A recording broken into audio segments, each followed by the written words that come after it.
دیکھو بسم اللہ الرحمن الرحیم وَكَأَنَّ وَهِيَ لِلتَّشْبِيهِ نَحْوُ كَأَنَّ زَيْدًا أَسَدٌ، اور ان میں کا تیسرا کأن ہے، ان میں کا حروف مشبہ بالفعل جو 6 ہیں ان 6 میں سے تیسرا کیا ہے؟ کأن۔ کأن کس معنی کے لیے آتا ہے؟ کہتے ہیں ہی للتشبیہ، اور یہ تشبیہ کے لیے آتا ہے۔ تشبیہ کا مطلب یہ ہوتا ہے کہ فلاں چیز کی طرح ہے، اسی کو بتلانے کے لیے لفظ کأن آتا ہے۔ اس کی مثال دے رہے جیسے کأن زیدن اسد، گویا کہ زید شیر ہے، گویا کہ زید شیر ہے۔ جہاں بھی تشبیہ کے لیے استعمال ہوگا وہاں 4 چیزوں کی ضرورت پڑتی ہے۔ ایک ہوتا ہے مشبہ، کیا ہوتا ہے؟ اور ایک ہوتا ہے مشبہ بہ، اور ایک ہوتا ہے وجہ شبہ، اور ایک ہوتا ہے حرف تشبیہ۔ یہ 4 چیزیں آتی ہے تب جا کر کے تشبیہ متحقق ہوتا ہے۔ مثلا اس مثال میں کہا گیا زید شیر کے طرح ہے، تو زید ہو گیا مشبہ، زید کو تشبیہ دی جا رہی، کس کے ساتھ؟ شیر کے ساتھ۔ تو جس کو تشبیہ دی جائے گی اس کو کہا جائے گا مشبہ، اور جس کے ساتھ تشبیہ دی جائے گی اس کو کہا جائے گا مشبہ بہ۔ تو زید ہو گیا مشبہ اور اسد ہو گیا مشبہ بہ۔ اور تیسری چیز ہے وجہ شبہ۔ وجہ شبہ کیا معنی؟ ایسی مناسبت جو دونوں کے اندر پائی جا رہی ہے، جس کی بنیاد پر یہ تشبیہ دی جا رہی ہے۔ تو وجہ شبہ ہے یہاں پر شجاعت، بہادری، شیر دلیر اور بہادر ہوتا ہے، اسی وصف میں زید کو تشبیہ دی جا رہی ہے زید کے ساتھ، گویا کہ زید بھی بہادر ہے جیسے کہ شیر بہادر۔ تو یہ شجاعت کو کہا جائے گا وجہ شبہ۔ اور چوتھی چیز ہے حرف تشبیہ۔ حرف تشبیہ یہاں پہ تو کأن ہے لیکن اور جگہ کاف آتا ہے، جیسے زیدن کل اسد، اس سے پہلے آ چکا ہے، اسی طرح یہاں بھی ہے کأن زیدن اسد اے زیدن کل اسد۔ یہ 4 چیزیں متحقق ہے۔ تو یہاں حروف مشبہ بالفعل میں کأن ہے، اور کأن کا عمل کیا ہے؟ اپنے اسم کو نصب اور خبر کو رفع دیتا ہے۔ تو زیدن کو نصب دیا اور اسد کو رفع دیا۔ ترکیب اس کی بالکل آسان ہوگی، ترکیب وہی کریں گے، یا واو مستانفہ اور ثالثھا یہاں مبتدا محذوف نکال لیں گے، اور لفظ کأن اس کی خبر، ثالثھا مبتدا محذوف اپنی خبر سے مل کر جملہ اسمیہ خبریہ ہوا۔ وہی للتشبیہ، واو مستانفہ، ہی مبتدا، لام حرف جار، التشبیہ مجرور، جار اپنے مجرور سے مل کر ثابتۃ کے متعلق ہو کر ہی مبتدا کی خبر، مبتدا اپنی خبر سے مل کر جملہ اسمیہ خبریہ ہوا۔ آگے کی ترکیب بہت آسان، نحو مضاف، کأن حرف مشبہ بالفعل، زیدن اس کا اسم اور اسدم اس کی خبر۔ حرف مشبہ بالفعل اپنے اسم و خبر سے مل کر، حرف مشبہ بالفعل اپنے اسم و خبر سے مل کر جملہ اسمیہ خبریہ ہو کر مضاف الیہ ہو جائے گا۔ نحو مضاف کا نحو مضاف اپنے مضاف الیہ سے مل کر خبر ہو جائے گی، مثال ہو مبتدا محذوف، مبتدا محذوف اپنی خبر سے مل کر جملہ اسمیہ خبریہ ہوا۔ ولیکن وہی للاستدراک، اور ان میں کا چوتھا لیکن ہے، ان میں کا چوتھا حروف مشبہ بالفعل میں سے چوتھا حرف لیکن ہے۔ لیکن کے کیا معنی آتے ہیں؟ کہتے ہیں ہی للاستدراک، یہ استدراک کے لیے آتا ہے۔ استدراک آپ کے لیے نیا لفظ ہے اس لیے آگے اس کی تعریف کر رہے ہیں۔ استدراک کسے کہتے ہیں؟ کہ ایک آدمی ایک بات کہہ چکا ہے اور اس بات کے کہنے کے بعد ایک وہم پیدا ہوا، اعتراض پیدا ہوا اس کے دل و دماغ میں، متکلم کے دل میں، تو اب اس اعتراض کو دور کرنے کے لیے کوئی جملہ استعمال کرے تاکہ وہ سابقہ اعتراض جو غلط فہمی ہوئی ہے وہ اس جملے کے ذریعے سے دور ہو جائے۔ تو یہ جو کلام لاحق ہے یہ کلام سابق میں پیدا شدہ وہم کو دور کر دیتا ہے، اسی دور کرنے کا نام کیا ہے؟ استدراک ہے۔ اس کا نام کیا ہے؟ استدراک۔ خلاصہ یہ ہے کہ ما قبل والے کلام میں جو وہم اور اعتراض پیدا ہوا ہے، ما بعد والا کلام اس کو دور کر دے، اسی دور کرنے کا نام کیا ہے؟ استدراک ہے۔ آگے اس کی مثال آ رہی ہے، اس کی مثال آ رہی ہے جیسے کہ غاب زید لیکن بکرن حاضر، زید غائب ہے لیکن بکر حاضر ہے۔ یعنی زید اور بکر میں اتنی گہری دوستی ہے کہ جہاں زید جاتا ہے بکر بھی وہاں اس کے ساتھ جاتا ہے، اور جہاں بکر نہیں جاتا وہاں زید بھی نہیں جاتا ہے۔ تو زید ایک جگہ چلا گیا، تو اب سامنے والے کے دل میں یا متکلم کو یہ وہم ہو سکتا ہے کہ زید بکر جو اس کا ساتھی ہے وہ تو نہیں گیا ہے، اس لیے کوئی آدمی سمجھ سکتا ہے کہ وہ بھی گیا ہو، یا زید نہیں گیا ہے تو کوئی آدمی سوچے کہ بکر بھی نہ گیا ہو، تو اس موقع پر اس وہم کو دور کرنے کے لیے جملہ استعمال کرتا ہے لیکن نہ بکرن حاضر، لیکن بکر کیا ہے؟ حاضر ہے۔ یعنی زید تو غیر حاضر ہے، لیکن اس سے یہ لازم نہیں آتا کہ بکر بھی غیر حاضر، بلکہ بکر کیا ہے؟ حاضر ہے۔ تو زید کے غیر حاضر ہونے سے آدمی یہ سمجھ سکتا تھا کہ ہو سکتا ہے بکر بھی کیا ہو؟ غیر حاضر۔ جب بھی غیر حاضری کرتا ہے دونوں ایک ساتھ کرتا ہے، آتا ہے تو دونوں آتا ہے، تو یہ وہم ہو سکتا تھا غابہ زیدن کو سن لینے کے بعد، تو متکلم نے اس وہم کو دور کر دیا، کس سے؟ لیکن بکرن حاضر سے۔ تو اور اس کو کس کے بعد لا گیا؟ لیکن کے بعد، اسی لیے اس کو کہا جاتا ہے حرف استدراک۔ اس کو کیا کہا جاتا ہے؟ تو استدراک کی تعریف کیا ہوگی؟ کلام سابق میں پیدا شدہ وہم کو دور کرنا۔ کلام سابق میں، پہلے والے کلام میں جو وہم پیدا ہوا ہے اسی کے دور کرنے کو استدراک کہا جاتا ہے۔ دیکھیے، اے لدفع التوہم الناشی من الکلام السابق، دفعن کے معنی دور کرنا، دفع یدفع کے معنی ہٹانا، دور کرنا، مصدر ہے۔ توہم کے معنی وہم، گمان، اعتراض۔ ناشی یہ اسم فاعل کا صیغہ ہے، اس کے معنی پیدا ہونا، اس کے معنی نشو و نما پانا، پیدا ہونا۔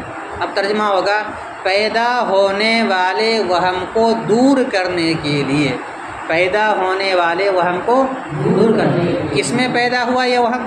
من الکلام السابق، جو پہلے آ چکا ہے اس کو بولیں گے سابق، اور جو بعد میں آ رہا ہے اس کو بولیں گے لاحق۔ تو پہلے کلام سے پیدا ہونے والے وہم کو دور کرنے کے لیے، اسی کا نام کیا ہے؟ استدراک۔ وہی للاستدراک، اور لیکن استدراک کے لیے آتا ہے، یعنی لدفع التوہم الناشی من الکلام السابق، کلام سابق سے پیدا ہونے والے وہم کو دور کرنے کے لیے۔ اب ظاہر سی بات ہے کہ اس کا مطلب ہے کہ لیکن سے پہلے ایک کلام آئے گا، اور کلام کا دوسرا نام کیا ہے؟ جملہ۔ تو لیکن سے پہلے بھی ایک جملہ آئے گا اور لیکن کے بعد بھی ایک جملہ آئے گا، تو گویا کہ لیکن دو جملوں کے بیچ میں استعمال ہوگا۔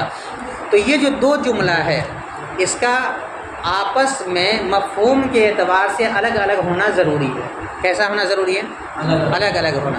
مثلا ایک چیز کو اگر ثابت کیا گیا ہے تو دوسری چیز کی نفی ہو رہی ہے، ایک چیز کی اگر نفی کی گئی ہے تو دوسری چیز کا اثبات ہو رہا ہے۔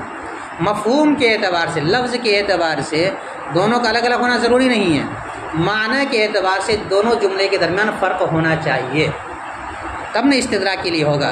ایک چیز کو ثابت کر رہے ہیں، اس سے غلط فہمی اور تب نہ کہیں گے نہیں ایسا نہیں ہے، یہ تو ہو گیا لیکن ایسا انہوں نے نہیں کیا، یا ایسا انہوں نے کیا لیکن فلاں نے ایسا نہیں کیا۔ تو مفہوم کے اعتبار سے دونوں جملے کا الگ الگ ہونا ضروری ہے۔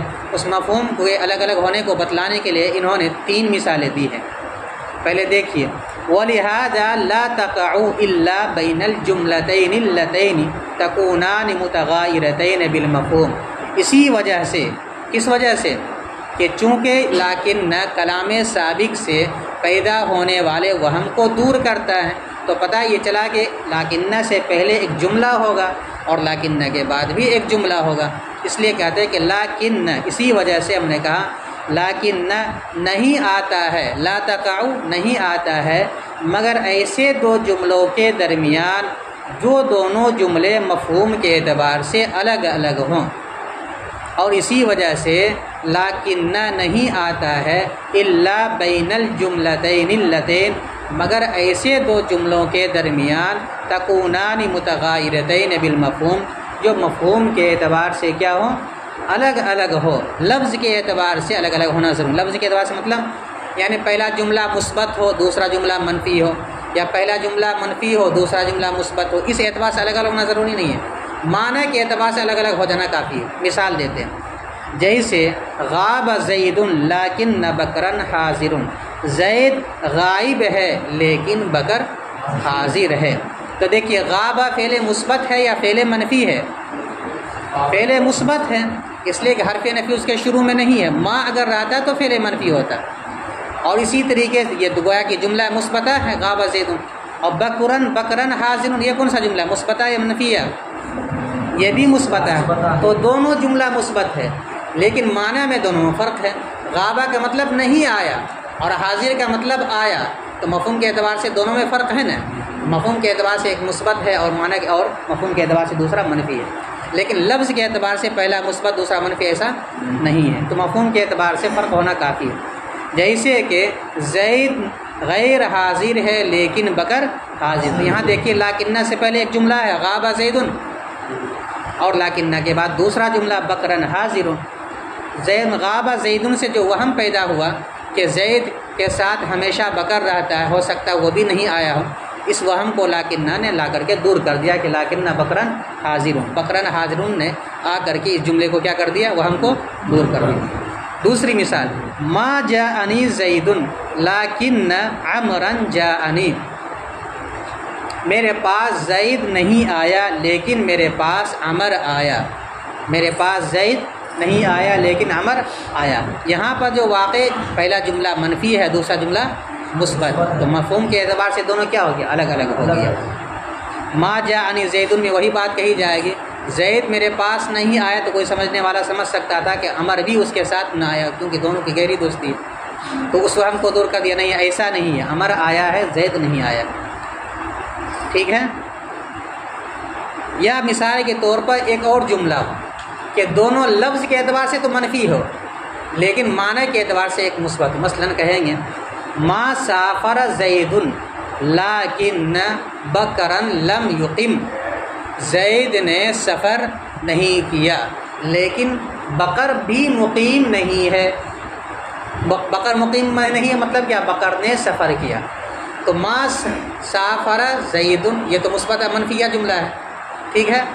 اور لیکن بکرن لم یقم، لم یقم قام اقام یقیم، اقامتن کے معنی مقیم ہونا، ٹھہرنا، سفر نہ کرنا، لم کی وجہ سے یہ بھی منفیہ ہے، تو پہلا جملہ بھی منفیہ ہے اور دوسرا جملہ بھی منفیہ ہے، لیکن معنی کے اعتبار سے دونوں میں فرق ہے۔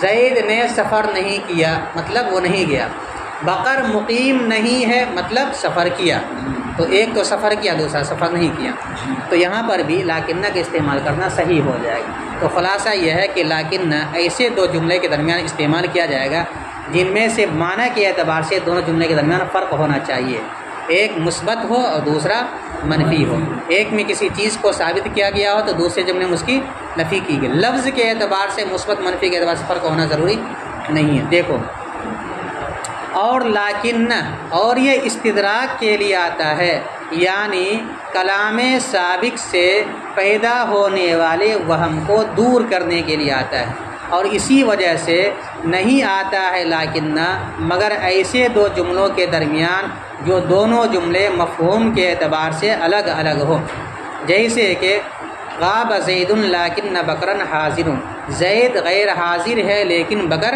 حاضر ہے۔ دوسری مثال ما جاءنی زید لیکن عمرن جاءنی، میرے پاس زید نہیں آیا لیکن میرے پاس عمر آیا۔ ترکیب پہلے کی طرح آسان ہے، واو مستانفہ، لیکن خبر کس کی، رابعہا مبتدا محذوف کی، رابعہا مبتدا محذوف اپنی خبر سے مل کر جملہ اسمیہ خبریہ ہوا، واو مستانفہ یہ مبتدا، یہ کو کیا بنا دیں گے، لام حرف جار الاستدراکی مجرور، جار اپنے مجرور سے مل کر اس کو بنا دیں گے مفسر، کیا بنائیں گے، اے حرف تفسیر، لام حرف جار، دفع مصدر مضاف، دفع مصدر مضاف، التوہم موصوف، الناشی اسم فاعل، ہوا ضمیر اس کا فاعل، من حرف جار، الکلامی موصوف السابقی صفت موصوف اپنی صفت سے مل کر مجرور ہوا من حرف جار کا، جار اپنے مجرور سے مل کر متعلق ہوا الناشی شبہ فعل کا، الناشی شبہ فعل اپنے فاعل اور متعلق سے مل کر شبہ جملہ ہو کر التوہم کی صفت، توہم موصوف اپنی صفت سے مل کر مضاف الیہ ہوا دفعی مضاف کا، دفعی مضاف اپنے مضاف الیہ سے مل کر مجرور ہوا لام حرف جار کا، لام حرف جار اپنے مجرور سے مل کر تفسیر کیا بنا دیں گے، جار مفسر اپنے تفسیر سے مل کر ثابتۃ کے متعلق ہو کر ہی مبتدا کی خبر، مبتدا اپنی خبر سے مل کر جملہ اسمیہ خبریہ، پھر سے دیکھو ترکیب، وا مستانفہ ہی مبتدا لام حرف جار الاستدراکی مجرور، جار اپنے مجرور سے مل کر مفسر، جار اپنے مجرور سے مل کر مفسر، اے حرف تفسیر لام حرف جار دفعی مضاف التوہمی موصوف الناشی شبہ فعل ہوا ضمیر اس کا فاعل من حرف جار الکلامی موصوف السابقی صفت موصوف اپنی صفت سے مل کر مجرور ہوا من حرف جار کا، جار اپنے مجرور سے مل کر متعلق ہوا الناشی شبہ فعل کا، الناشی شبہ فعل اپنے فاعل اور متعلق سے مل کر صفت ہوئی التوہمی موصوف کی، موصوف اپنی صفت سے مل کر مضاف الیہ ہوا دفعی مضاف کا، دفعی مضاف اپنے مضاف الیہ سے مل کر مجرور ہوا لام حرف جار کا، جار اپنے مجرور سے مل کر اب بنا دیں گے اس کو تفسیر، کیا بنا دیں گے مفسر اپنے تفسیر سے مل کر ثابتۃ کے متعلق ہو کر ہی مبتدا کی خبر، مبتدا اپنی خبر سے مل کر جملہ اسمیہ خبریہ ہوا، وا مستانفہ لام حرف جار ہذا مجرور، جار مجرور سے مل کر متعلق مقدم ہوا لا تقعوا فعل کا، لا تقعوا کا کیا بنا دیں گے اس کو متعلق مقدم، لا تقعوا فعل ہی ضمیر اس کا فاعل، یہ ضمیر لوٹے گی وہی لیکن کی طرف، الا حرف استثناء بین مضاف الجملتین موصوف، اللتین اسم موصول، اللتین کیا ہے اسم موصول، تکونانی فعل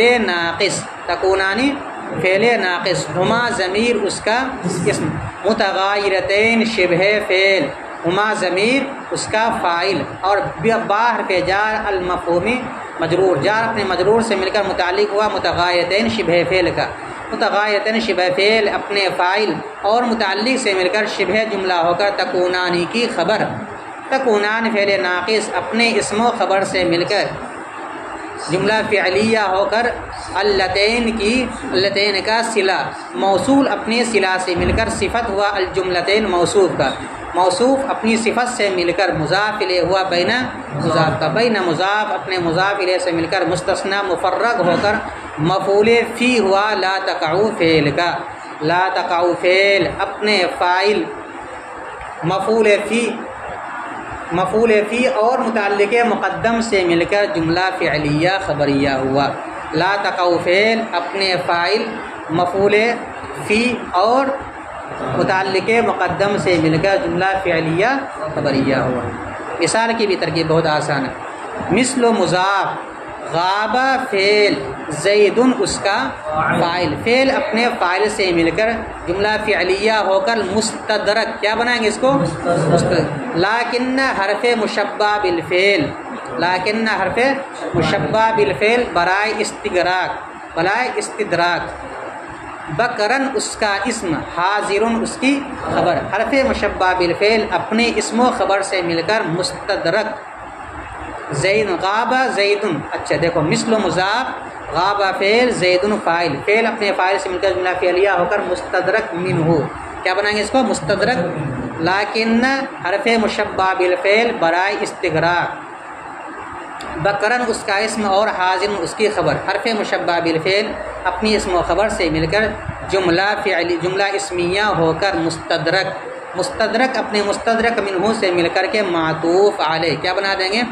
معطوف علیہ، واو عاطفہ، ما جاء فعل، ما نافیہ جاء فعل، نون وقایہ یا ضمیر مفعول بھی مقدم، زید فاعل مؤخر، ما جاء فعل اپنے فاعل مؤخر اور مفعول بھی مقدم سے مل کر جملہ فعلیہ ہو کر مستدرک منہ، کیا بنائیں گے لیکن حرف مشبہ بالفعل برائے استدراک، عمرن اس کا اسم اور جاء فعل نون وقایہ جاء فعل ہوا ضمیر فاعل، نون وقایہ یا ضمیر مفعول به، جاء فعل اپنے فاعل اور مفعول به سے مل کر جملہ فعلیہ ہو کر لکنہ کی خبر، لکنہ حرف مشبہ بالفعل اپنے اسم و خبر سے مل کر مستدرک، مستدرک منہ اپنے مستدرک سے مل کر معطوف، کیا بنا دیں گے؟ معطوف علیہ اپنے معطوف سے مل کر مضاف الیہ ہوا مثل مضاف، مثل مضاف اپنے مضاف الیہ سے مل کر خبر ہوئی مثال ہو مبتدا محذوف تھی، مثال ہو مبتدا محذوف اپنی خبر سے مل کر جملہ اسمیہ خبریہ ہوا۔